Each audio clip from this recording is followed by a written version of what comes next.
ಬೇಸಿಗೆ ಕಾಲದಲ್ಲಿ ಮಾವಿನ ಮರ. ಬನ್ನಗಿಳಿ, ಚಿನ್ನುಕಾಗೆ, ಬುಜ್ಜಿಗುಬ್ಬಚ್ಚಿ ಯಾವಾಗ್ಲೂ ಒಟ್ಟಿಗೆ ಸೇರಿ ಆಟಾಡ್ತಾ ಇದ್ರು.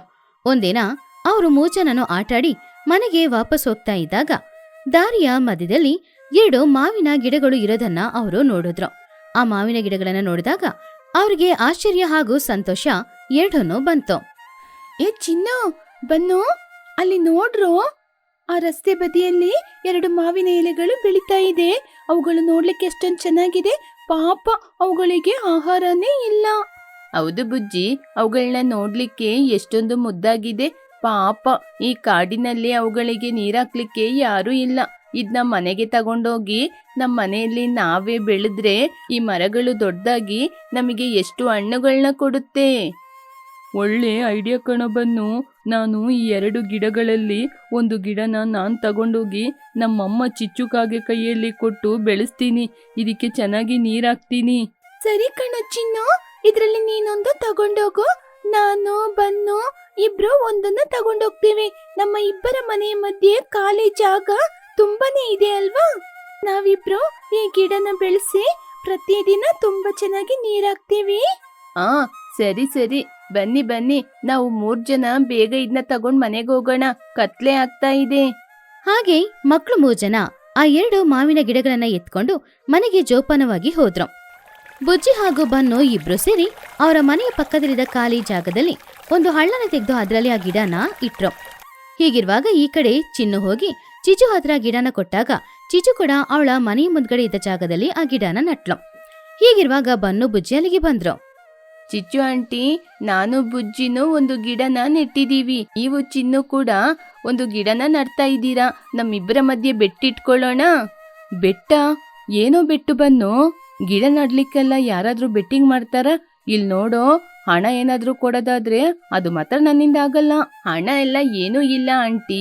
ನಾವಿಬ್ರು ಒಂದೇ ಸಮಯದಲ್ಲಿ ಗಿಡನ ಬೆಳಿತಾ ಇದ್ದೀವಿ. ನಿಮ್ಮ ಗಿಡ ಮೊದಲು ದೊಡ್ಡದಾಗುತ್ತಾ, ನಮ್ಮ ಗಿಡ ಮೊದಲು ದೊಡ್ಡದಾಗುತ್ತಾ ಅಂತ ನೋಡೋಣ. ಯಾರು ಗಿಡದಲ್ಲಿ ಮೊದಲು ಹಣ್ಣು ಬಿಡುತ್ತೆ ಅಂತ ನೋಡೋಣ. ಅದೇ ಬೆಟ್ಟಿಂಗ್. ಚಿಚುಕಾಗೆ ನಗುತ್ತಾ, ಓಹೋ ಹಾಗೇನಾ? ಚಿನ್ನು, ನೋಡ್ಕೊಳ್ಳೋ, ನಾವೇ ಗೆಲ್ಬೇಕು. ನಮ್ಮ ಗಿಡಕ್ಕೆ ಚೆನ್ನಾಗಿ ಗೊಬ್ಬರ ಹಾಕಿ ನೀರಾಕಿ ನಾವೇ ನಮ್ ಗಿಡನ ಚೆನ್ನಾಗಿ ಮೊದ್ಲು ಬೆಳೆಸ್ಬೇಕು. ಹೌದಮ್ಮ, ನಾವೇ ಮೊದ್ಲು ಗೆಲ್ಬೇಕು. ಹಾಗೆ ಎಲ್ರೂ ಬೆಟ್ ಕಟ್ಕೊಂಡು ಅಲ್ಲಿಂದ ಅವ್ರವ್ರ ಮನೆಗೆ ಹೋದ್ರು.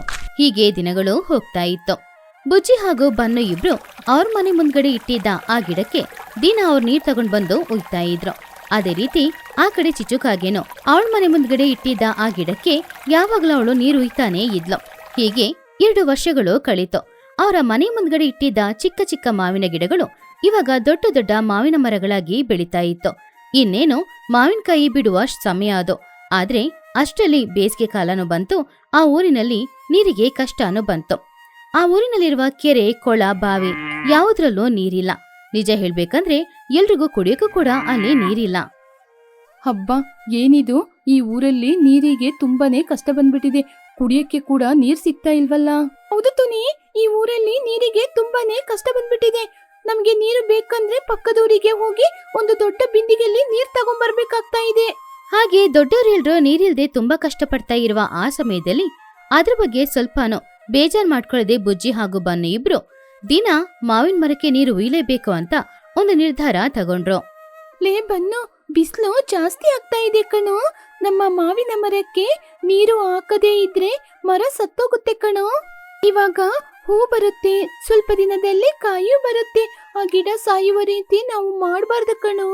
ಹೌದು ಬುಜ್ಜಿ, ಈ ಊರಲ್ಲಿ ನೀರಿಗೆ ತೊಂದ್ರೆನೆ. ನಾವು ಪಕ್ಕದ ಊರಿಗೆ ಹೋಗಿ ಬಿಂದಿಗೆಯಲ್ಲಿ ನೀರು ತಂದಾದ್ರೂ ನಮ್ಮ ಗಿಡನ ಬೆಳೆಸ್ಬೇಕು. ಯಾಕೆ ಅಂದ್ರೆ ಅದು ನಮ್ಮ ಮಗುವಿನ ಹಾಗೆ ಅಲ್ವಾ? ಸರಿ ಕಣೋ ಬನ್ನು, ಇವಾಗ್ಲೇ ಹೋಗಿ 2 ಬಿಂದಿಗೆಯಲ್ಲಿ ನಾವು ನೀರ್ ತರೋಣ. ಬನ್ನು ಬುಜ್ಜಿ ಇಬ್ರು ಆ ಬಿಸಿಲಿನಲ್ಲಿ ಸುಮಾರು ದೂರ ಹೋಗಿ 2 ಮಡಿಕೆ ನೀರು ತಗೊಂಡ್ ಬರ್ತಾ ಇದ್ರು. ಅವ್ರು ತಗೊಂಡ್ ಬಂದ ಆ ನೀರನ್ನ ದಿನ ಆ ಮಾವಿನ ಮರಕ್ಕೆ ಉಯ್ತಾನೇ ಇದ್ರು. ಆದ್ರೆ ಇನ್ನೊಂದ್ ಕಡೆ ಚಿಚುಕಾಗೆ ಅಂತೂ ನೀರ್ ತಗೊಂಡ್ ಬರಕ್ಕೆ ತುಂಬಾನು ಕಷ್ಟಪಟ್ಟು ಒಂದಿನಕ್ಕೆ ಬರೀ ಒಂದೇ ಒಂದು ಮಡಿಕೆ ನೀರನ್ನ ತಗೊಂಡ್ ಬರ್ತಾ ಇದ್ಲು. ಅದನ್ನ ಅವಳ ಮನೆ ಉಪಯೋಗಕ್ಕೆ ಅವಳು ಇಟ್ಕೊಳ್ತಾ ಇದ್ಲು. ಹಾಗೇನೆ ಆ ಮಡಿಕೆ ನೀರನ್ನ ಚಿಚು ಹಾಗೂ ಚಿನ್ನು ಇಬ್ರು ಕುಡಿತಾನೆ ಇದ್ರು. ಆದ್ರೆ ಒಂದೇ ಒಂದು ಹನಿ ನೀರನ್ನ ಕೂಡ ಆ ಮಾವಿನ ಮರಕ್ಕೆ ಉಯ್ಲೇ ಇಲ್ಲ. ಮಾವಿನ ಮರ ಮೆಲ್ಲೆ ಮೆಲ್ಲೆ ಒಣಗೋಗ್ತಾ ಇತ್ತು. ಮಾವಿನ ಮರಕ್ಕೆ ತುಂಬಾ ಬೇಜಾರಾಯ್ತು. ಆದ್ರಿಂದ ಅದು ಅದರ ಮನ್ಸಲ್ಲಿ, ಅಯ್ಯೋ, ಈ ಬಿಸಿಲು ಕಾಲದಲ್ಲಿ ಈ ಚಿಚ್ಚುವಿಗೆ ನನ್ ಮೇಲೆ ಕರುಣೆನೇ ಇಲ್ಲ. ನನ್ನ ಎಲೆ ಎಲ್ಲ ಬಾಡಿ ಹೋಗ್ತಾ ಇದೆ. ಅವರು ಕುಡಿಲಿಕ್ಕೆ ಮಾತ್ರ ನೀರ್ನ ತರ್ತಾ ಇದ್ದಾರೆ, ಆದ್ರೆ ನನಗೆ ಮಾತ್ರ ನೀರ್ನ ಕೊಡ್ತಾ ಇಲ್ಲ. ನನ್ನ ಮರದಲ್ಲಿ ಕಾಯಿ ಬಿಡುವ ಸಮಯದಲ್ಲಿ ನನಗೆ ನೀರ್ ಕೊಡ್ತಾ ಇಲ್ಲ. ನನಗೆ ತುಂಬಾ ದಾಹ ಆಗ್ತಾ ಇದೆ. ಯಾರಾದ್ರೂ ಸ್ವಲ್ಪ ನೀರ್ ಕೊಡ್ತೀರಾ? ಹಾಗೆ ಆ ಮಾವಿನ ಮರ ಬೇಜಾರ್ ಮಾಡ್ಕೊಳ್ತಾ ಇತ್ತು. ದಿನಗಳು ಹೋಗ್ತಾನೆ ಇತ್ತು, ಆದ್ರೆ ಮಾವಿನ ಮರಕ್ಕೆ ನೀರಂತೂ ಸಿಗ್ಲೇ ಇಲ್ಲ. ಆದ್ರಿಂದ ಮಾವಿನ ಮರದಲ್ಲಿದ್ದ ಎಲೆಗಳು ಎಲ್ಲಾನು ಒಣಗೋಗಿ ಕೆಳಗಡೆ ಬಿದ್ದೋಗಿತ್ತು. ಇವಾಗ ಮಾವಿನ ಮರ ಬೋಳಾಗಿತ್ತು. ಅದನ್ನು ನೋಡಿ ಚಿನ್ನು ತುಂಬಾನು ಬೇಜಾರ್ ಮಾಡ್ಕೊಂಡು ಅವನ ತಾಯಿ ಹತ್ರ ಹೋದ. ಅಮ್ಮ ಅಮ್ಮ, ಹೊರಗೆ ಬಂದು ನೋಡಿ ಅಮ್ಮ, ನಮ್ಮ ಮಾವಿನ ಮರ ಒಣಗೋಗಿದೆ, ಎಲೆ ಎಲ್ಲ ಬಾಡಿ ಹೋಗಿದೆ. ಮರಕ್ಕೆ ನೀರು ಹಾಕದಿದ್ರೆ ಮಾವಿನಕಾಯಿ ಬರದಿಲ್ಲ. ಪಾಪಮ್ಮ, ಎಲೆಗಳು ಒಣಗೋಗಿದೆ. ಚಿಚು ಕೋಪದಿಂದ, ಏನೋ ಹಾಳಾದವನೇ, ನಿನ್ಗೇನ್ ಬುದ್ಧಿ ಇಲ್ವಾ? ಈ ಊರಲ್ಲಿ ಕುಡಿಲಿಕ್ಕೆ ನೀರಿಗೆ ಕಷ್ಟ ಆಗ್ತಾ ಇದೆ. ಆಗಿರುವಾಗ ಅಷ್ಟೊಂದು ದೂರದಿಂದ ನಾನು ನೀರ್ ತಂದು ನಿನ್ನ ಮರಕ್ಕೆ ಉಯ್ಬೇಕಾ? ನಿನಗೆ ಬುದ್ಧಿ ಇದೆಯಾ ಕಣೋ? ಈ ಬಿಸ್ಲಿಗೆ ನಾನೇ ಸಾಯ್ತಾ ಇದ್ದೀನಿ. ನನ್ನಿಂದ ಮರಕ್ಕೆ ನೀರ್ ತಗೊಂಬಂದು ಉಯ್ಲಿಕ್ಕಾಗಲ್ಲ. ಬೇಕಾದ್ರೆ ನೀನ್ ಮಾಡು. ಅಮ್ಮ, ಬನ್ನು ಬುಜ್ಜಿಯ ಮರ ಎಷ್ಟೊಂದು ಹಸಿರಾಗಿದೆ ಗೊತ್ತಾ? ಅವರಿಬ್ರು ತುಂಬಾ ದೂರದಿಂದ ನೀರ್ ತಂದು ಆ ಮರಕ್ಕೆ ಉಯ್ದು ಕಾಪಾಡ್ತಿದ್ದಾರೆ. ಕಷ್ಟಪಟ್ಟು ನೀರ್ ತಂದು ಆ ಮಣ್ಣಿಗೆ ಉಯ್ಲಿಕ್ಕಾಗುತ್ತಾನೋ? ಹಾಗೆ ಚಿಚುಕಾಗ್ಯ ನಿರ್ಲಕ್ಷ್ಯದಿಂದ, ಅವಳ ಸೋಮಾರಿತನದಿಂದ ಪಾಪ ಒಂದು ದಿನ ಆ ಗಿಡ ಒಣಗೋಗಿ ಸತ್ತೇ ಹೋಯ್ತು. ಆದ್ರೆ ಇನ್ನೊಂದ್ ಕಡೆ ಬನ್ನು ಹಾಗೂ ಬುಜ್ಜಿ ಇಬ್ರು ಇಟ್ಟಿರುವ ಆ ಮಾವಿನ ಮರ ತುಂಬಾ ಹಚ್ಚ ಹಸಿರಾಗಿ ತುಂಬಾ ದೊಡ್ಡದಾಗಿ ಬೆಳೆದು ಇವಾಗ ಅದರಲ್ಲಿ ಸುಮಾರು ಮಾವಿನಕಾಯಿಗಳು, ಮಾವಿನ ಹಣ್ಣುಗಳು ಕೂಡ ಇತ್ತು. ಅದನ್ನು ನೋಡಿದ ಬುಜ್ಜಿ ಹಾಗೂ ಬನ್ನು ಇಬ್ರು ತುಂಬಾ ಸಂತೋಷ ಪಟ್ರು. ವಾವ್ ಬುಜ್ಜಿ, ನೋಡ್ದ ನಮ್ಮ ಮರದಲ್ಲಿ ಎಷ್ಟೊಂದು ಹಣ್ಣುಗಳು ಬಿಟ್ಟಿದೆ. ಮರ ಇಡೀ ಹಣ್ಣುಗಳೇ ತುಂಬಿದೆ. ನಮ್ಮ ಕಷ್ಟಕ್ಕೆ ತಕ್ಕ ಫಲ ಸಿಕ್ಕಿದೆ ನಮ್ಗೆ. ಬನ್ನು, ಈ ಹಣ್ಣುಗಳನ್ನ ನೋಡಿದ್ರೆ ನನಗೆ ತುಂಬಾನೇ ಸಂತೋಷ ಆಗ್ತಿದೆ. ನಾನು ಹೋಗಿ ಚಿಚ್ಚು ಆಂಟಿ ಚಿನ್ನನ ಕರ್ಕೊಂಡ್ ಬರ್ತೀನಿ. ನಾವು ಬೆಟ್ಟಿಂಗ್ ಮಾಡಿದೀವಿ ಅಲ್ವಾ? ಬನ್ನು ಹಾಗೂ ಬುಜ್ಜಿ ಇಬ್ರು ಹೋಗಿ ಚಿಚುಕಾಗೆ ಹಾಗೂ ಚಿನ್ನುನ ಕರ್ಕೊಂಡ್ ಬಂದ್ರು. ಅವರ ಮಾವಿನ ಮರ ಅಷ್ಟು ಹಚ್ಚ ಹಸಿರಾಗಿ ದೊಡ್ಡದಾಗಿ ಬೆಳೆದು ಅದರಷ್ಟು ಮಾವಿನ ಹಣ್ಣುಗಳು ಇರೋದನ್ನ ನೋಡಿದ ಚಿನ್ನುಕಾಗೆ ಹಾಗೂ ಚಿಚುಕಾಗೆ ಇಬ್ರು ಕೂಡ ಆಶ್ಚರ್ಯಪಟ್ರು. ಏ ಬನ್ನು, ಬುಜ್ಜಿ, ನಿಜ ಹೇಳ್ರೋ, ಇದು ನಿಮ್ಮ ಮರನ? ನಿಮ್ಮ ಮರದಲ್ಲಿ ಇಷ್ಟೊಂದು ಹಣ್ಣುಗಳು ಬೆಳೆದಿದ್ಯಾ? ಎಲೆಗಳೇ ಕಾಣ್ತಾ ಇಲ್ಲ. ಹಣ್ಣುಗಳನ್ನು ತೆಗೆದು ಹಾಗೆ ಕಟ್ಟಿ ಇಟ್ಟಿದ್ದೀರಾ? ಬನ್ನು ನಗುತ್ತಾ, ಹೌದು ಆಂಟಿ, ಇದು ನಾವು ಬೆಳೆಸಿದ ಮಾವಿನ ಮರನೇ. ನೋಡಿದ್ರ ನಮ್ಮ ಮಾವಿನ ಮರದಲ್ಲಿ ಎಷ್ಟೊಂದು ಹಣ್ಣುಗಳು ಬಿಟ್ಟಿದೆ ಅಂತ? ನೋಡಿದ್ರ ನಮ್ಮ ಮರ ಎಷ್ಟು ಹಚ್ಚ ಹಸಿರಿನಿಂದ ಕೂಡಿದೆ, ಎಷ್ಟೊಂದು ಹಣ್ಣುಗಳನ್ನ ಕೊಟ್ಟಿದೆ. ಚಿನ್ನು ಅಳುತ್ತಾ, ಅಮ್ಮ, ನೋಡಿದ್ರೋ, ನಾನ್ ನಿಮ್ಗೆ ಆವತ್ತೇ ಹೇಳ್ದೆ, ಆದ್ರೆ ನೀವು ಕೇಳಲಿಲ್ಲ. ಇವಾಗ ಅವ್ರ ಮರದಲ್ಲಿ ಎಷ್ಟೊಂದು ಹಣ್ಣುಗಳು ಬಿಟ್ಟಿದೆ. ಅವರು ಪ್ರತಿದಿನ ತಿಂತಾರೆ. ಬನ್ನು ಹಾಗೂ ಬುಜ್ಜಿ ಇಬ್ರು ಆ ಮಾವಿನ ಮರದ ಮೇಲೆ ಹತ್ತಿ ಅದರಲ್ಲಿ ತುಂಬಾನೇ ಕೆಂಪಾಗಿರುವ 2 ಮಾವಿನ ಹಣ್ಣುಗಳನ್ನ ಕಿತ್ತು ತಿಂದ್ರು. ತುಂಬಾನೇ ರುಚಿಯಾಗಿತ್ತು. ಆವಾಗ್ಲೇ ಅಲ್ಲಿಗೆ ಚೋಟುಗಿಳಿ ಹಾಗೂ ತುನಿಗುಬ್ಬಚ್ಚಿ ಇಬ್ರು ಬಂದ್ರು. ಮಕ್ಕಳು ಬೆಳೆಸಿರುವ ಆ ಮಾವಿನ ಮರವನ್ನ ನೋಡಿ ಅವರಿಬ್ರು ತುಂಬಾ ಹೆಮ್ಮೆ ಪಟ್ರು. ವಾವ್ ಮಕ್ಳೇ, ನೀವು ನಿಮ್ಮ ಮರನ ಎಷ್ಟು ಚೆನ್ನಾಗಿ ಬೆಳೆಸಿದೀರಾ. ಬಿಸ್ಲಿಗೆ ನೀರಿಲ್ದಾಗ ನಾವ್ ಎಷ್ಟೊಂದು ಕಷ್ಟಪಟ್ಟು, ನೀವು ಮಾತ್ರ ಗಿಡದ ಮೇಲೆ ಇರುವ ಪ್ರೀತಿಯಿಂದ ತುಂಬಾ ದೂರದಿಂದಾದ್ರೂ ನೀರನ್ನು ತಂದು ನಿಮ್ ಗಿಡಕ್ಕೆ ಉಯ್ದು ಬೆಳೆಸಿದೀರಾ. ಚಿಚು ತುಂಬಾ ಬೇಜಾರಿಂದ, ಉದುತುನಿ, ಈ ಮಕ್ಕಳು ನನಗಿಂತ ದೊಡ್ಡವರು. ನಾನೇ ಈ ಬಿಸಿಲಲ್ಲಿ ತುಂಬಾ ದೂರದಿಂದ ನೀರನ್ನು ತಂದು ಈ ಮಣ್ಣಿಗೆ ಉಯ್ಬೇಕಾ ಅಂತ ನೋಡ್ತಾ ಇದ್ದೆ. ನಾನು ತುಂಬಾನೇ ಸ್ವಾರ್ಥಿ ಆಗ್ಬಿಟ್ಟೆ. ಇವಾಗ ನನ್ ಮಗನಿಗೆ ಮಾವಿನ ಹಣ್ಣೇ ಇಲ್ಲ. ಹೌದು ಚಿಚ್ಚು, ನಾವು ಕಷ್ಟದಲ್ಲಿರುವಾಗ ಕೂಡ ಆ ಮರಕ್ಕೆ ನೀರಾಕಿ ಅದರ ಹಸಿವನ್ನು ತೀರ್ಸಿದೀವಿ. ಆದ್ರೆ ನೀನು ಮಾತ್ರ ನೀರಿನ ಕಷ್ಟ ಇರುವಾಗ ಅಷ್ಟು ದೂರದಿಂದ ನೀರನ್ನು ತಂದು ನಿನಗೆ ಮಾತ್ರ ಉಪಯೋಗ ಮಾಡ್ಕೊಂಡೆ. ಬುಜ್ಜಿ ಬನ್ನು ತುಂಬಾ ದೂರದಿಂದ ನೀರನ್ನು ತಂದು ಆ ಗಿಡಕ್ಕೆ ಉಯ್ದು ಗಿಡನ ಬೆಳೆಸಿದ್ದಾರೆ. ಆ ಗಿಡ ನೋಡ್ದ, ಇವಾಗ ಕೃತಜ್ಞತೆಯಿಂದ ಅವರಿಗೆ ತಿನ್ಲಿಕ್ಕೆ ಹಣ್ಣನ್ನು ಕೊಟ್ಟಿದೆ. ಮರಕ್ಕೆ ಕೂಡ ಜೀವ ಇರುತ್ತೆ ಚಿಚ್ಚು. ಹೌದು ತುನಿ, ನಾನು ತುಂಬಾ ಸ್ವಾರ್ಥದಿಂದ ಗಿಡ ಒಣಗೋಗುವ ರೀತಿ ನೀರ್ ಹಾಕ್ಲಿಲ್ಲ. ಇವಾಗ ನನ್ಗೆ ಪೂರ್ತಿಯಾಗಿ ಅರ್ಥ ಆಯ್ತು. ಇನ್ನು ಪ್ರತಿದಿನ ಎಷ್ಟೇ ಕಷ್ಟ ಆದ್ರೂ ಆ ಮರಕ್ಕೆ ನೀರಾಕಿ ಮತ್ತೆ ಆ ಮರನ ಬದುಕಿಸ್ತೀನಿ. ಚಿಚುಕಾಗೆ ತಕ್ಷಣ ಅವಳು ಬೆಳೆಸಿದ ಮಾವಿನ ಮರದ ಹತ್ತಿರ ಹೋಗಿ ಅಳುತ್ತಾ ಕ್ಷಮಾಪಣೆ ಕೇಳಿದ್ಲು. ಆವಾಗ ಉಸಿರಿಗೆ ಹೋರಾಡ್ತಾ ಇದ್ದ ಆ ಮಾವಿನ ಮರಕ್ಕೆ ಚಿಚು ಕ್ಷಮಾಪಣೆ ಕೇಳಿದಾಗ ತುಂಬಾನೇ ಸಂತೋಷವಾಯಿತು. ಚಿಚ್ಚು, ನಾನಿನ್ನು ಬದುಕೇ ಇದ್ದೀನಿ. ನನಗೆ ಸ್ವಲ್ಪ ನೀರಾಕಿದ್ರೆ ಮತ್ತೆ ನಾನು ಚಿಗುರ್ಕೋತೀನಿ. ನನಗೆ ಸಹಾಯ ಮಾಡಿದ ತುನಿಯವರಿಗೆ ತುಂಬಾ ಧನ್ಯವಾದಗಳು. ಹಾಗೆ ಆ ದಿನದಿಂದ ಚಿಚುಕಾಗೆ ಬದ್ಲಾದ್ಲು. ಅವಳ ಸೋಮಾರಿತನ, ನಿರ್ಲಕ್ಷ್ಯ ಎಲ್ಲಾನು ಬಿಟ್ಟು 1 ಮಡಿಕೆ ನೀರಲ್ಲ 2 ಮಡಿಕೆ ನೀರು ತಗೊಂಡ್ ಬರ್ತಾ ಇದ್ಲು. ಅದ್ರಲ್ಲಿ 1 ಮಡಿಕೆ ನೀರು ಮಾವಿನ ಮರಕ್ಕೆ. ಪ್ರತಿದಿನಾನು ಒಂದ್ ಮಡಿಕೆ ನೀರನ್ನ ತಗೊಂಡ್ ಬಂದು ಆ ಮಾವಿನ ಮರಕ್ಕೆ ಹುಯ್ತಾ ಇದ್ಲು. ಆವಾಗ ಚಿಚು ಅವಳ ಮನ್ಸಲ್ಲಿ, ನನ್ನನ್ನು ಕ್ಷಮಿಸು, ಇಷ್ಟು ದಿನ ನೀರನ್ನು ಉಯ್ದೆ ನಾನು ನಿನಗೆ ತುಂಬಾನೇ ಕಷ್ಟ ಕೊಟ್ಬಿಟ್ಟೆ. ಇನ್ನು ನನ್ನ ಮಗುವಿನ ರೀತಿ ನಿನ್ನ ಬೆಳೆಸ್ತೀನಿ. ಹಾಗೆ ಚಿಚುಕಾಗೆ ಪ್ರತಿದಿನ ಆ ಮಾವಿನ ಮರಕ್ಕೆ ನೀರು ಉಯ್ತಾನೇ ಇದ್ದಿದ್ರಿಂದ ಇವಾಗ ಸತ್ತೋಗೋ ಪರಿಸ್ಥಿತಿಯಲ್ಲಿ ಇದ್ದ ಮಾವಿನ ಮರ ಹಚ್ಚ ಹಸಿರಾಗಿ ಎಲೆಗಳೊಂದಿಗೆ ನೋಡಕ್ಕೆ ತುಂಬಾನು ಅಂದವಾಗಿ ಇತ್ತು. ಕೆಲವು ದಿನಗಳ ನಂತರ ಆ ಮಾವಿನ ಮರದಲ್ಲಿ ಸುಮಾರು ಮಾವಿನ ಹಣ್ಣುಗಳು ಕೂಡ ಬಿಟ್ಟಿತ್ತು. ಅದನ್ನು ನೋಡಿದ ಚಿಚುಕಾಗೆ ಹಾಗೂ ಚಿನ್ನು ಇಬ್ರು ಸಂತೋಷಪಟ್ರು. ಲೇ ಚಿನ್ನು, ನೋಡೋ, ನಮ್ಮ ಮರದಲ್ಲಿ ಕೂಡ ಕಾಯಿಗಳು ಬಿಟ್ಟಿದೆ. ತುನಿ ಹೇಳಿದ್ದು ನಿಜಾನೇ. ನಾವು ಪ್ರೀತಿ ಮಾಡಿದ್ರೆ ಅವುಗಳು ಕೂಡ ನಮ್ಮನ್ನ ಪ್ರೀತಿ ಮಾಡುತ್ತೆ. ಏ, ಚಿಚ್ಚು ಆಂಟಿ ಅವರ ಮರದಲ್ಲಿ ಕೂಡ ಹಣ್ಣುಗಳು ಬಿಟ್ಟಿದೆ. ಇವಾಗ ನಾವು ಎಲ್ಲರೂ ಒಟ್ಟಿಗೆ ಸೇರಿ ಹಣ್ಣುಗಳನ್ನ ತಿನ್ಬೋದು. ಚಿಚ್ಚು ಆಂಟಿ, ನಿಮ್ಮ ಮರ ಮತ್ತೆ ಬದುಕಿದೆ. ನಮ್ಮೆಲ್ಲರಿಗೂ ತುಂಬಾ ಸಂತೋಷ ಆಗ್ತಿದೆ. ಆವಾಗ ಬನ್ನು ಬುಜ್ಜಿ ಇಬ್ರು ಕೂಡ ಮಾವಿನ ಮರದಲ್ಲಿ ಇರುವ ಮಾವಿನ ಹಣ್ಣುಗಳನ್ನು ನೋಡಿ ತುಂಬಾನೇ ಸಂತೋಷಪಟ್ರು. ಹಾಗೆ ಆ ಬೇಸಿಗೆ ಕಾಲದಲ್ಲಿ ಎಲ್ರೂ ಅವರು ಬೆಳೆಸಿದ ಆ ಮಾವಿನ ಮರದಲ್ಲಿ ಸಿಕ್ಕಿದ ಮಾವಿನ ಹಣ್ಣುಗಳನ್ನು ತಿಂದು ತುಂಬಾ ಸಂತೋಷವಾಗಿದ್ರು. ಪ್ರಕೃತಿಗೆ ನಾವು ಸಹಾಯ ಮಾಡಿದ್ರೆ ಪ್ರಕೃತಿ ಅದಕ್ಕೆ ಫಲನ ನಮ್ಗೆ ಕೊಡುತ್ತೆ. ಅದರ ಈ ಕತೆ ಮೂಲಕ ತಿಳ್ಕೊಂಡಿದ್ದೀವಿ. Chichu food business. ಊರಿನ ಮಧ್ಯದಲ್ಲಿರುವ ಒಂದು ದೊಡ್ಡ ಬಿಲ್ಡಿಂಗ್ ಹತ್ರ ಚಿಚುಕಾಗೆ ಕೊಕ್ಕರೆ ಅಂಕಲ್ ಹತ್ರ ಮಾತಾಡ್ತಾ ಇದ್ಲು. ಆ ಕೊಕ್ಕರೆ, ನಾನು ಈ ಗ್ರೌಂಡ್ ಫ್ಲೋರ್ನ ಬಾಡಿಗೆಗೆ ತಗೊಳ್ಳೋಣಂತಿದ್ದೀನಿ. ಇಲ್ಲೊಂದು 5 ಸ್ಟಾರ್ ಹೋಟೆಲ್ ರೇಂಜ್ಗೆ ಒಂದು ಫುಡ್ ಬಿಸ್ನೆಸ್ ಸ್ಟಾರ್ಟ್ ಮಾಡ್ತಾ ಇದ್ದೀನಿ. ಇದಕ್ಕೆ ರೆಂಟ್ ಎಷ್ಟೋ? ಒಂದು 100 ರೂಪಾಯಿ, 200 ರೂಪಾಯಿ, ಎಷ್ಟೇ ಆದ್ರೂ ಪರವಾಗಿಲ್ಲ ಹೇಳೋ. ಆವಾಗ ಕೊಕ್ಕರೆ ಅದನ್ನು ಕೇಳಿ ನಗುತ್ತಾ, ಚಿಚು, ನೀನ್ ಯಾವ ಕಾಲದಲ್ಲಿ ಇದೆಯಾ? ಇದಕ್ಕೆ ರೆಂಟು ಒಂದು ತಿಂಗಳಿಗೆ 10,000 ರೂಪಾಯಿ. ಅದ್ ಮಾತ್ರ ಅಲ್ಲ, 1 ಲಕ್ಷ ರೂಪಾಯಿ ನೀನು ಅಡ್ವಾನ್ಸೇ ಕೊಡ್ಬೇಕಾಗಿತ್ತ ನೋಡ್ಕೋ. ಅದನ್ನು ಕೇಳಿದ ಚಿಚುಕಾಗಿ ತುಂಬಾನೇ ಶಾಕ್ ಆದ್ಲು.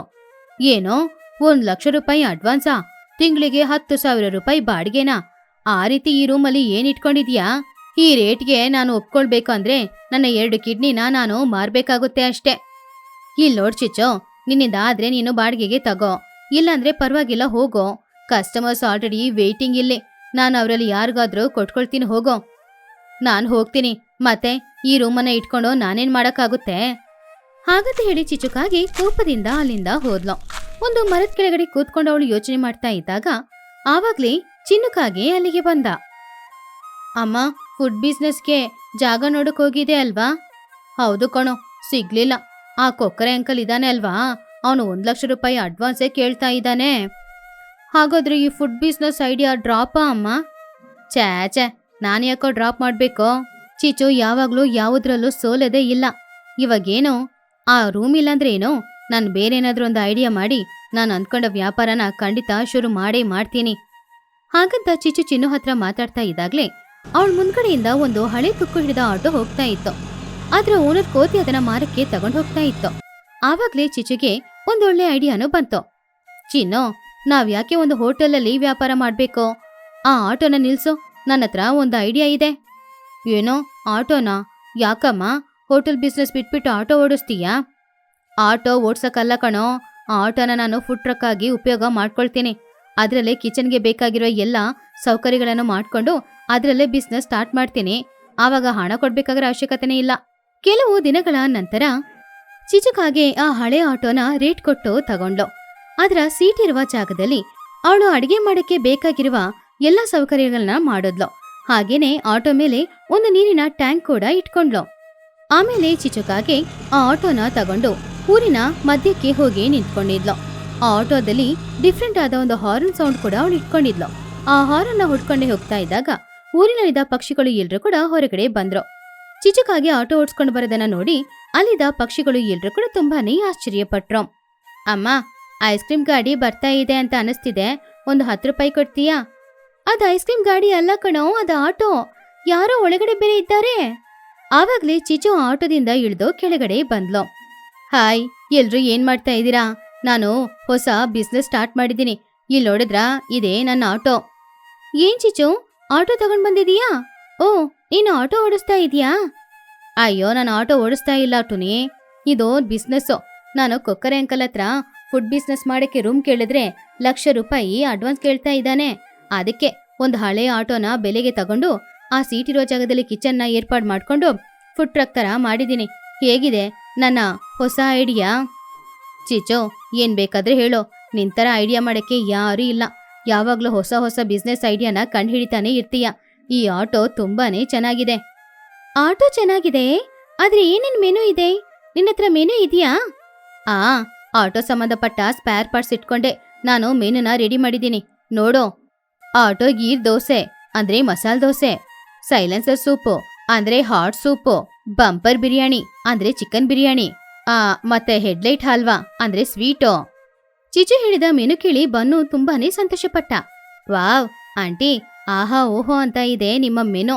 ನನಗೆ ಒಂದು ಆಟೋ ಗೀರ್ ದೋಸೆ ಕೊಡಿ, ತುಂಬಾನೇ ಹಸ್ವಾಗ್ತಾ ಇದೆ. ಇಲ್ಲೇ ನಿಂತ್ಕೊಂಡು ಬಿಸಿ ಬಿಸಿಯಾಗಿ ತಿಂದ್ರೆ ಚೆನ್ನಾಗಿರುತ್ತೆ. ಸರಿ ಬನ್ನು, ನೀನೇ ನನ್ನ ಮೊದಲು ಕಸ್ಟಮರು, ಮಾಡಿಕೊಡ್ತೀನಿರೋ. ಹಾಗಂತ ಹೇಳಿ ಚಿಚುಕಾಗಿ ಆಟೋ ಮೇಲೆ ಹತ್ತದ್ಲು. ಆಟೋದಲ್ಲಿ ಅವಳು ರೆಡಿ ಮಾಡಿಟ್ಟಿರುವ ಕಿಚನ್ ಅಲ್ಲಿ ದೋಸೆ ಮಾಡಕ್ಕೆ ಶುರು ಮಾಡಿದ್ಲು. ಎಲ್ರೂ ಆ ಆಟೋ ಸುತ್ತಮುತ್ತ ಬಂದು ನಿಂತ್ಕೊಂಡಿದ್ರು. ಚಿಚು, ಆಟೋ ಮೇಲೆ ಅಡಿಗೆ ಮಾಡ್ತಾ ಇದೆಯಲ್ವಾ? ಆ ಆಟೋ ಸ್ಟ್ರಾಂಗ್ ಆಗಿದ್ಯಾ ಇಲ್ವಾ? ಟೋನಿ, ಈ ಆಟೋ ತುಂಬಾನೇ ಸ್ಟ್ರಾಂಗು, ಬೇಕಾದ್ರೆ ನೀನೇ ನೋಡೋ. ಚಿಚು ದೋಸೆನ ಒಯ್ದು ಅದ್ರ ಮೇಲೆ ಖಾರದ ಹುಡಿನ ಹಾಕಿದ್ಲು. ಬನ್ನು ಪ್ಲೇಟ್ ಹಿಡ್ಕೊಂಡು ಕಾಯ್ತಾ ಇದ್ದ.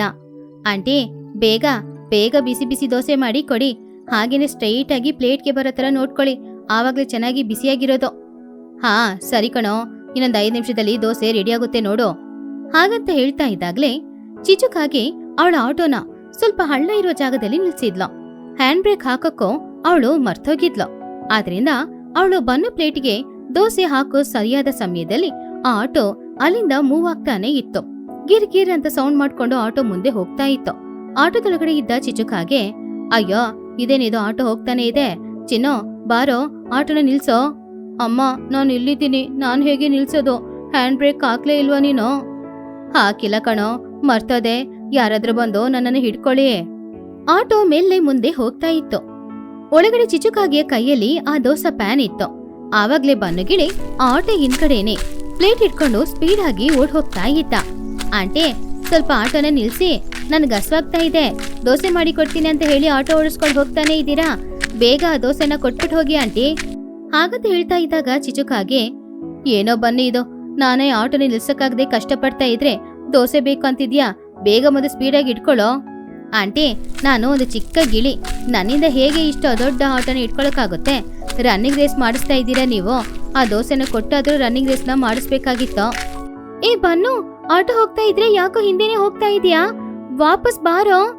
ಅಮ್ಮ, ನಾನ್ ವಾಪಸ್ ಬರಕ್ಕಾಗಲ್ಲ, ನನಗೆ ಆಟೋ ಗೀರ್ ದೋಸೆ ತಿನ್ಬೇಕು ಅಂತ ಆಸೆ ಬಂತು, ಆ ದೋಸೆನ ತಿಂದೆ ನಾನು ಹಿಂದೆ ಬರೋದೇ ಇಲ್ಲ, ನನ್ನ ಬಿಟ್ಬಿಡಮ್ಮ ನೀನು. ಆಟೋ ಇನ್ನೂ ಸ್ವಲ್ಪ ಸ್ಪೀಡ್ ಆಗಿ ಸ್ಲೋಪಲ್ಲಿ ಹೋಗ್ತಾನೆ ಇತ್ತು. ಚಿಚುಕಾಗೆ ಆ ಕಡೆ ಈ ಕಡೆ ಅಲ್ಲಾಡ್ತಾ ತುಂಬಾನೇ ಕಷ್ಟಪಡ್ತಾ ಇದ್ಲು. ಬನ್ನೋ, ಸ್ವಲ್ಪ ಇರೋ, ಈ ದೋಸೆನ ನಾನು ಗಾಳಿಯಲ್ಲಿ ಬಿಸಾಕ್ತೀನಿ. ಹಾಗಂತ ಸ್ವಲ್ಪ ಮುಂದೆ ಬಂದು ಪ್ಯಾನಲ್ಲಿರುವ ದೋಸೆನ ಬಿಸಾಕಿದ್ಲು ಚಿಚುಕಾಗೆ. ಅದನ್ನ ಕ್ಯಾಚ್ ಹಿಡಿಯೋದಕ್ಕೋಸ್ಕರ ಬನ್ನು ಅದನ್ನ ನೋಡಿ ಬೇಗ ಸ್ಪೀಡಾಗಿ ಬಂದು ಗಾಳಿಯಲ್ಲಿ ಆ ಪ್ಲೇಟ್ನ ಹಿಡ್ಕೊಂಡು ಹಾರ್ಕೊಂಡು ಹೋಗಿ ಆ ದೋಸೆನ ಕ್ಯಾಚ್ ಹಿಡ್ದ. ಆ ದೋಸೆ ಕರೆಕ್ಟ್ ಆಗಿ ಅವನ ಪ್ಲೇಟಲ್ಲಿ ಕೂಡ ಬಂದು ಬಿದ್ದೋಯ್ತು. ಅದನ್ನ ನೋಡಿ ಎಲ್ರು ಕೂಡ ಕ್ಯಾಚ್ ಅಂತ ಕೈ ಚಪ್ಪಾಳೆ ತಟ್ಟಿದ್ರು. ವಾವ್ ಆಂಟಿ, ಸೂಪರ್ ಸೂಪರ್, ಇವಾಗ ನೀವು ಎಲ್ ಬೇಕಾದ್ರೂ ಹೋಗಿ, ನಾನು ಈ ದೋಸೆನ ತಿಂತೀನಿ ಹಾಗಂತ ಹೇಳ್ತಾ ಇದ್ದ. ಏನೋ ಮಾಡ್ತಾ ಇದ್ದೀರಾ? ಒಬ್ಬ ಏನೋ ದೋಸೆನ ಕ್ಯಾಚ್ ಹಿಡಿತಾ ಇದ್ದಾನೆ, ಅವಳೇನೋ ಬ್ಯಾಟಿಂಗ್ ಮಾಡೋ ತರ ದೋಸೆನ ಎತ್ತಿ ಬಿಸಾಕ್ತಾ ಇದ್ದಾಳೆ. ಅಯ್ಯೋ ಚಿಚೋ, ಆ ಆಟೋನ ನಿಲ್ಸಕ್ಕೇನಾದ್ರೂ ದಾರಿ ಇದೆಯಾ ಅಂತ ನೋಡೋ. ಆವಾಗ್ಲೇ ಆಟೋ ಸ್ಪೀಡ್ ಆಗಿ ಹೋಗಿ ದಾರಿಯ ಮಧ್ಯದಲ್ಲಿದ್ದ ಮಣ್ಣಿಗೆ ಗುದ್ದಿ ಅಲ್ಲೇ ನಿಂತೋಯ್ತು. ಆದ್ರೆ ಮಣ್ಣಲ್ಲಿ ಗುದ್ದಿದ ಸ್ಪೀಡಿಗೆ ಒಳಗಡೆ ಇದ್ದ ಹಾಟ್ ಸೋಪು ಚಿಚುಕಾಗಿಯ ಮೈಮೇಲೆಲ್ಲ ಚೆಲ್ಕೊಳ್ತು. ಪಾಪ ಅವಳು ಜೋರಾಗಿ ಕಿಚ್ಚಾಡಿದ್ಲು. ಹೋಯ್ತು, ಸೂಪೆಲ್ಲ ನನ್ ಮೈ ಮೇಲೆ ಇದೆ, ಅಯ್ಯೋ ಕೊತ್ತಂಬರಿ ಸೊಪ್ಪು ತರ ನಾನ್ ಬಾಡಿ ಹೋಗ್ತಾ ಇದ್ದೀನಿ, ಕಾಪಾಡ್ರಪ್ಪೋ. ಹಾಗಂತ ಚಿಚುಕಾಗಿ ಕಿಚ್ಚಾಡ್ತಾ ಇದ್ದಾಗ ಲೂಸಿ ಹಾಗೂ ಟೋನಿ ಇಬ್ರು ಚಿಚುಕಾಗಿನ ಆಟೋದಿಂದ ಹೊರಗಡೆ ಕರ್ಕೊಂಡ್ ಬಂದ್ರು. ಏನಾಯ್ತು ಚಿಚು, ಮೈಗೆಲ್ಲ?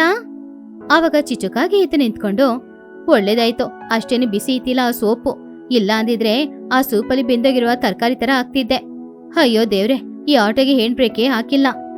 ಆವಾಗ ಬನ್ನು ಅಂತ ದೋಸೆನ ತಿಂದ್ಕೊಂಡು, ಆಂಟಿ, ರನ್ನಿಂಗ್ ರೇಸ್ ಓಡಿಸಿದ್ರಿ ಸರಿ, ಆದ್ರೆ ನಿಜವಾಗ್ಲೂ ದೋಸೆ ಅಂತೂ ಸೂಪರ್ ಆಗಿದೆ, ನಾನು ಓಡ್ಕೊಂಡ್ ಬಂದು ಈ ದೋಸೆ ತಗೊಂಡಿದ್ದು ತಪ್ಪೇ ಅಲ್ಲ. ಆದ್ರೆ ನಾಳೆಯಿಂದ ಆರ್ಡರ್ ಮಾಡಿದ್ರೆ ಹೋಮ್ ಡೆಲಿವರಿ ಕೊಡಿ, ರನ್ನಿಂಗ್ ರೇಸ್ ಎಲ್ಲ ಬೇಡ, ನನ್ನಿಂದ ಓಡಕ್ಕಾಗಲ್ಲ. ಅಯ್ಯೋ ಚಿಚೋ, ಮೀಲ್ಸ್ ಆನ್ ವೀಲ್ಸ್ ಐಡಿಯಾ ಚೆನ್ನಾಗಿದೆ, ಆದ್ರೆ ಹ್ಯಾಂಡ್ ಬ್ರೇಕ್ ಹಾಕಿಲ್ಲ ಅಂದ್ರೆ ಮೀಲ್ಸ್ ಆನ್ ವೀಲ್ಸ್ ಮಾತ್ರ ಅಲ್ಲ, ರನ್ನಿಂಗ್ ರೇಸು ಅಂತ ಹೆಸರು ಬರುತ್ತೆ. ಆವಾಗ ಚಿಚುಕಾಗೆ ಎಲ್ಲನ್ನ ನೋಡಿ ನಗುತ್ತಾ, ಸಾರಿ ಫ್ರೆಂಡ್ಸ್, ಇವತ್ತೇ ಬಿಸ್ನೆಸ್ ಸ್ಟಾರ್ಟ್ ಮಾಡ್ದೆ ಅಲ್ವಾ, ಹ್ಯಾಂಡ್ ಬ್ರೇಕ್ ಹಾಕಕ್ಕೆ ಮರ್ತೋದೆ, ನಾಳೆಯಿಂದ ಸರಿಯಾಗಿರ್ತೀನಿ. ಚಿಚೋ, ಏನ್ ಬೇಕಾದ್ರೆ ಹೇಳೋ, ನಿನ್ ಬಿಸ್ನೆಸ್ ಐಡಿಯಾ ಚೆನ್ನಾಗಿದೆ, ಆದ್ರೆ ಸರಿಯಾಗಿ ಆಟೋ ಓಡ್ಸಕ್ಕೆ ಕಲ್ತ್ಕೋ, ಇಲ್ಲಾಂದ್ರೆ ನಿನ್ ವ್ಯಾಪಾರ ಸರಿ ಬರಲ್ಲ. ಹೇಗೋ ನಿನ್ ವ್ಯಾಪಾರ ಚೆನ್ನಾಗಿ ನಡಿಬೇಕು ಅಂತ ಆಶೀರ್ವಾದ ಮಾಡ್ತೀನಿ. ಹಾಗೆ ಆ ದಿನದಿಂದ ಚಿಚುಕಾಗೆ ಚೆನ್ನಾಗಿ ಆಟೋ ಓಡ್ಸಕ್ಕೆ ಕಲ್ತ್ಕೊಂಡ್ಲು. ತುಂಬಾ ಸ್ಪೀಡಾಗಿ ಓಡಿದ್ರು ಕೂಡ ಹ್ಯಾಂಡ್ ಬ್ರೇಕ್ ಹಾಕಕ್ಕೆ ಮರೀಲೇ ಇಲ್ಲ. ಹಾಗೆ ಅವ್ಳ ಬಿಸ್ನೆಸ್ ಚೆನ್ನಾಗಿ ನಡೀತಾ ಇತ್ತು. ಆದ್ರೆ ಕೊಕ್ಕರೆ ಅಂಕಲ್ ರೂಮ್ನ ಯಾರು ರೆಂಟಿಗೆ ತಗೊಳಕ್ಕೆ ಬರ್ಲೇ ಇಲ್ಲ. ಅಯ್ಯೋ, ಈ ಚಿಚುಕಾಗೆ ಆಟೋದಲ್ಲಿ ಹೋಟೆಲ್ ನಡೆಸಿ ಎಲ್ಲರಿಗೂ ಅದೇ ಐಡಿಯಾನ ಕೊಟ್ಬಿಟ್ಲು. ಇವಾಗ ಯಾರು ಈ ರೂಮನ್ನ ರೆಂಟಿಗೆ ತಗೊಳಕ್ಕೆ ಬರ್ತಾನೆ ಇಲ್ಲ. ಅವತ್ತೇ ಅವಳು ಕೇಳಿದಾಗ ನಾನು ಒಳ್ಳೆ ಬೆಲೆಗೆ ಕೊಡ್ಬೇಕಾಗಿತ್ತು. ಆವಾಗ್ಲೇ ಚಿಚುಕಾಗಿ ಹಾರ್ ನೋಡ್ಕೊಂಡು ಕೊಕ್ಕರೆ ಅಂಕಲ್ ನಿಂತ್ಕೊಂಡಿದ್ದ ಆ ಜಾಗಕ್ಕೆ ಬಂದ್ಲು. ಏನ್ ಕೊಕ್ಕರೆ ಅಂಕಲ್, ನಿಮ್ಮ ರೂಮ್ನ ಯಾರು ರೆಂಟಿಗೆ ತಗೊಂಡಿಲ್ವಾ? ನನ್ನ ಹತ್ರ ಬೇಕಾದ್ರೆ ಕೆಲ್ಸಕ್ಕೆ ಜಾಯಿನ್ ಮಾಡ್ತೀರಾ? ಕ್ಲೀನರ್ ಕೆಲ್ಸಕ್ಕೆ ತಿಂಗ್ಳಿಗೆ 2,000 ರೂಪಾಯಿ ಸಂಬಳ ಕೊಡ್ತೀನಿ. ಆವಾಗ ಕೊಕ್ಕರೆ ಅಂಕಲ್ ಬೇಜಾರಿಂದ, ಸಾರಿ ಚಿಚೋ, ಅವತ್ತು ನಿನ್ನತ್ರ ನಾನು ಅಷ್ಟು ಹಣ ಕೇಳ್ಬಾರ್ದಾಗಿತ್ತು. ಆವಾಗ ಗಾಡಿಯಲ್ಲಿದ್ದ ಬನ್ನು ಚಿಚು ಹತ್ರ, ಆಂಟಿ ಮಾತಾಡಿದಾದ್ರೆ ಸ್ವಲ್ಪ ಬರ್ತೀರಾ? ಅಲ್ಲಿ ಯಾರೋ ಆ ಹೆಡ್ಲೈಟ್ ಹಲ್ವಾ ಕೇಳ್ತಾ ಇದ್ದಾರೆ, ಅದನ್ನ ಕೊಟ್ಬಿಟ್ ಬರೋಣ. ಇರೋ ಬಂದೆ ಹಾಗಂತ ಹೇಳಿ ಕೊಕ್ಕರೆ ಹತ್ರ, ಇಲ್ಲೋಡಿ, ಆಸೆ ಪಡೋದು ತಪ್ಪಲ್ಲ, ಆದ್ರೆ ತುಂಬಾ ಆಸೆ ಪಡಬಾರ್ದು, ಆಮೇಲೆ ಏನೂ ನಡೆಯಲ್ಲ ಹಾಗಂತ ಹೇಳಿ ಅವಳು ಆಟೋ ತಗೊಂಡು ಹೋದ್ಲು. ಹಾಗೆ ಚಿಚುಕಾಗಿಯ ಫುಡ್ ಟ್ರಕ್ ಬಿಸ್ನೆಸ್ ತುಂಬಾ ಚೆನ್ನಾಗಿ ನಡೀತಾ ಇತ್ತು. ಅವಳು ಕೈ ತುಂಬಾ ಹಣನೂ ಸಂಪಾದನೆ ಮಾಡ್ತಿದ್ಲು.